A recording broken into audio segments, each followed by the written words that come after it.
మీ ఎలాంటి వ్యాపార ప్రకటనలకైనా వెంటనే మా ఛానల్ సంప్రదించండి. ప్రస్తుతం మనతో పాటు ప్రముఖ ఆధ్యాత్మికవేత్త, జ్యోతిష వాస్తు పండితులు, లలితాదేవి ఉపాసకులు బ్రహ్మశ్రీ నానాజీ పట్నాయక్ గారు ఉన్నారు. గురుగారితో మాట్లాడేద్దాం. నమస్కారం గురుగారు. శ్రీమాత్రే నమః. గురుగారు, మే నెల మిథున రాశి వారి జాతకం ఓవరాల్గా ఏ విధంగా ఉండిపోతుంది? వీళ్ళకి ఎదురయ్యే మంచి చెడులు, లాభ నష్టాలు ఎలా ఉంటాయి? విద్యాపరంగా, ఆరోగ్యపరంగా, వ్యాపారాల పరంగా ఈ నెల ఎలా ఉండిపోతుంది? ఇక్కడ మే మాసంలో మన మిథునం వారికి కనుక చూసుకుంటే ప్రస్తుతం అయితే మిథునంలో గురువు ఉన్నాడండి.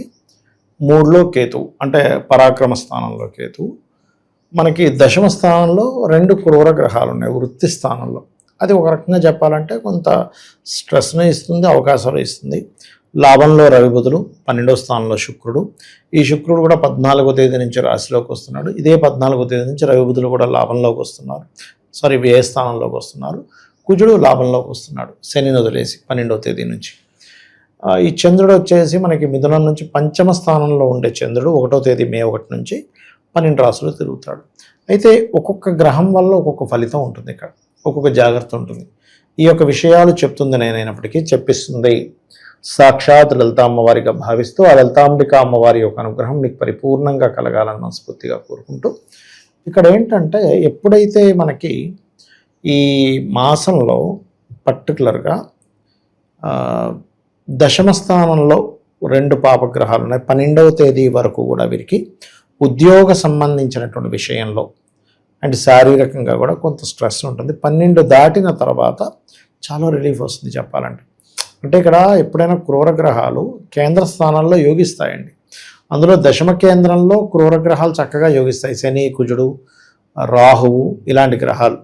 అయితే ఇక్కడ ఏంటంటే ఈ 2 విరుద్ధ ఎనర్జీస్ ఉండే గ్రహాలు కాబట్టి ఇక్కడ వీళ్ళకి ఉద్యోగ అవకాశాలు వస్తాయి, ఉద్యోగంలో రాజకీయాలు నడుస్తుంటాయి, గొడవలు నడుస్తుంటాయి ఒకవైపు. ఇదంతా కూడా కొంత ప్రశాంతత మాత్రం మీకు 13, 14వ తేదీల నుంచి జరుగుతుంది చెప్పాలంటే. ఎందుకంటే శుక్రుడు కూడా రాశిలోకి వస్తున్నాడు కదా. 2 శుభగ్రహాలు సప్తమాన్ని చూస్తున్నందుకు, అంటే మనది మిథున రాశి, సప్తమం అనేది వివాహ స్థానము. గురువు చూడడమే వివాహాన్ని ఇస్తుంది. దాంతోపాటు శుక్రుడితో కలిసిన గురువు ఏంటంటే ఎప్పటి నుంచో వివాహం అవ్వట్లేదు అనుకునేటువంటి వారికి మే 14 నుంచి ఒక 25 రోజుల పాటు ఇది ఒక బెటర్ టైం చెప్పాలంటే, మంచి టైం చెప్పాలంటే. ఇక ధనాధిపతి చంద్రుడు ఎవరైతే ఉన్నారో, ఈ చంద్రగ్రహం ఏదైతే ఉందో ఈ 10వ తేదీ నుంచి 15వ తేదీ వరకు ఈ 5 రోజులు మాత్రం వీళ్ళు ముందుగా 10, 11, 12 తేదీల్లో పెద్ద మొత్తంలో మనీ ట్రాన్స్ఫర్ చేసేటప్పుడు ఖచ్చితంగా జాగ్రత్తగా ఉండాలి. ప్రయాణాల్లో ఏదైనా మనీ తీసుకెళ్లే విషయంలో 10, 11, 12 తేదీలు చాలా జాగ్రత్తగా ఉండాలి.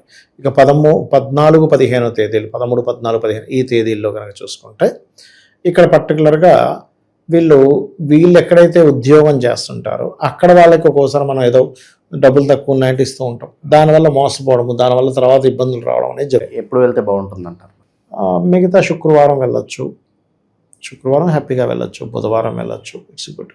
కలర్ కోడ్ కూడా ఏమైనా ఉంటుందంటారా? అది కలరు వాళ్ళ జన్మ నక్షత్రం బట్టి, వాళ్ళకుండే గ్రహస్థితిని బట్టి, వాళ్ళకుండే నెంబర్ని బట్టి, వాళ్ళు పుట్టిన డేట్ ఆఫ్ బర్త్ని బట్టి ఉంటుందండి. జనరల్గా మిథునం వారికి ఏంటంటే white colour is best, white green best అని చెప్తాం. ఎందుకంటే లగ్నాధిపతి పంచమాధిపతి కాబట్టి.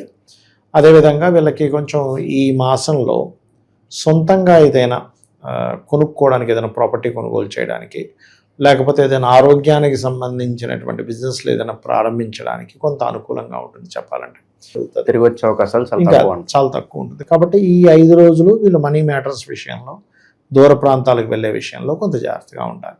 అయితే 9లో రాహు ఉన్నప్పుడు సర్వసాధారణంగా వీళ్ళు ఎక్కువగా పితృదేవత ఆరాధన చేయడం చాలా మంచిది.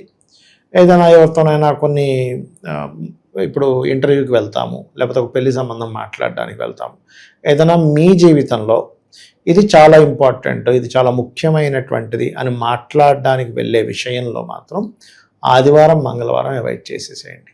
ఎందుకంటే ఇక్కడ మంగళవారం ఇంకా మెయిన్ మొదటి 2 వారాలు అయితే, మరియు 14వ తేదీ తర్వాత ఎప్పుడైతే చతుర్థాధిపతి 12వ స్థానంలో ఉంటున్నాడో, ఇక్కడ ఏంటంటే రవితో పాటు కలిసి ఉన్నందుకు కొన్ని ప్రాపర్టీలు తీసేసేయాలి, అమ్మేయాలనుకునే అమ్మేయగలుగుతారు. లేదు ఈ ప్రాపర్టీ నేను ఇప్పుడు కొనవలసిందే, ఎట్టి పరిస్థితులు ఇది అమ్మేసి. అంటే కొన్ని ఎలా ఉంటాయంటే చిన్న 2-3 ప్రాపర్టీస్ ఉంటే తీసేసి ఒక పెద్ద ప్రాపర్టీ తీసుకుంటాం. అలాంటివి తీసుకోవడానికి అనుకూలంగా ఉంటుంది చెప్పాలంటే. ఓకే. అండ్ అదేవిధంగా కొద్దిగా ఈ ప్రాపర్టీ తీసుకునే విధానంలో కూడా కొంచెం ఎంతైనా కుజుడు పూర్వజన్మ కర్మకారకుడు వీళ్ళకి, మిథునం వారికి. ఈ పూర్వజన్మ కర్మకారకుడు ఎప్పుడైతే మీకు శనితో కలిసి ఉన్నాడో, ఈ ప్రాపర్టీస్ తీసుకునే విషయంలో ఒక్కొక్కసారి వివాదాస్పదమైనవి తీసుకుంటారు తెలియక. సో కొంచెం 1-2 సార్లు ఇది ఎలా ఉంది ఏంటని చూసుకొని తీసుకోవాలి. వివాహ సంబంధాలు అయితే చక్కగా కుదురుతాయి. దూర ప్రాంతాల కంటే వేరే వేరే దేశాలకు వెళ్ళి ఉన్నత విద్యల కోసం చేసే ప్రయత్నం కొంతవరకు ఫలిస్తుంది. బట్ ఇప్పుడు బయట ఉన్న కండిషన్ మీకు తెలుసుంత వార్ కండిషన్ ఉంది కాబట్టి ఇటువంటి కండిషన్స్ చూపిస్తున్నాయి. మరియు ఉద్యోగ కొత్త అవకాశాలు అయితే వస్తాయి, అందులో ఎటువంటి సందేహం లేదు. ఇన్వెస్ట్మెంట్స్ ప్రధానంగా ఏంటంటే మనం దేని మీద మదుపు పెడుతున్నాము.